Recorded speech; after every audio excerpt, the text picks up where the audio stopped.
Welcome to okay TV. This is Kavya. Today news updates ఇప్పుడు చూద్దాం. హనుమాన్ జయంతి సందర్భంగా కొండగట్టుకు భారీగా తరలి వచ్చిన భక్తులు నింగిలో నా చుక్కలు మెరవాలా, జై జై బజరంగని గొంతెత్తి పాడాలా. మాల విరమణ చేస్తున్న హనుమాన్ దీక్ష పరులు స్వామివారి దర్శనం కోసం దాదాపు 2 గంటల సమయం.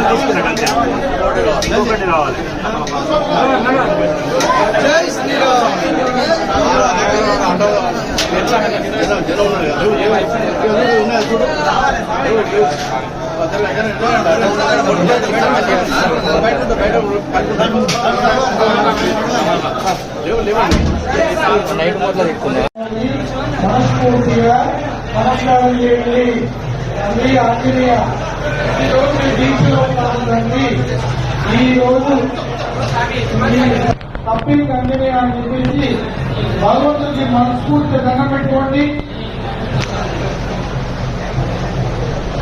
అరే మనోజ్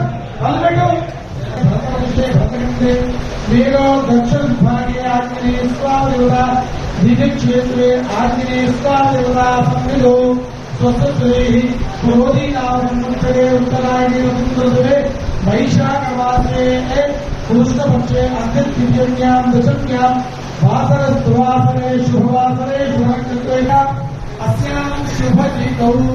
అందరూ కూడా అస్మాకం అనండి. అస్మాకం నా పేరు ఇన్ని రోజులు దీక్షలో ఉన్నా ఈ రోజు మాల ఇస్తున్నా అని చెప్పేసి రకం పెట్టండి. నేను చెప్పినట్టు మమ క్షేమ ధైర్య ఆయు ఆరోగ్య ఐశ్వర్య గవర్నమెంట్ మంచి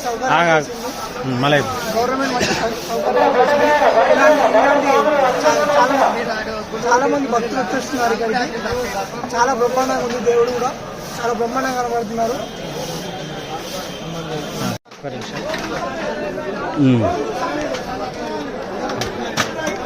జై హనుమాన్, జై శ్రీరామ్. వైశాఖే మాస కృష్ణాయాం దశమ్యాం మంగళవాసరే పూర్వాభాద్ర ప్రభుదాయ ఆంజనేయాయ. శ్రీ ఆంజనేయ స్వామి వారి దేవస్థానం కొండగట్టు స్వయంభూ క్షేత్రం. ఈ క్షేత్రంలో కూడా పెద్ద హనుమాన్ జయంతి ఉత్సవాలు వైభవంగా జరుగుతున్నాయి. ఈరోజు చివరి రోజు వైశాఖ బహుళ దశమి పూర్వాభాద్ర నక్షత్రంలో స్వామివారు జన్మించారు. ఇది దక్షిణ భారతదేశంలో చాలా వైభవంగా జరుగుతున్నటువంటి పూర్తి ప్రకారం చేసుకున్నటువంటి ఆంజనేయ స్వామి వారి జయంతి.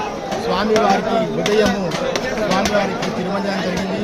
తర్వాత చెమ్మేలి దైవంతో స్వామివారికి చంద్రాలంకారం జరిగింది. సహస్ర నాగవల్లి జరిగింది. స్వామివారికి దేవస్థానం తరఫున పట్టు వస్త్రాలు సమర్పించారు. భద్రాచల రామచంద్ర స్వామి వారి ఇక్కడ పట్టు వస్త్రాలు స్వామివారికి సమర్పించడం జరిగింది. ఇప్పుడు మధ్యాహ్నం ఇక్కడ 11 రకాల నివేదనలు స్వామివారికి సమర్పించడం జరుగుతుంది. యాగశాలలో హోమాలు, స్నపన తిరుమంజనము, పట్టు వస్త్ర ప్రయాణం, తర్వాత పూర్ణావతి కూడా స్వామివారి సన్నిధానంలో జరుగుతుంది. ఈరోజు స్వామివారిని ఎవరైతే సేవిస్తారో వారికి బుద్ధి, బలము, యశస్సు, ధైర్యం కలుగుతాయని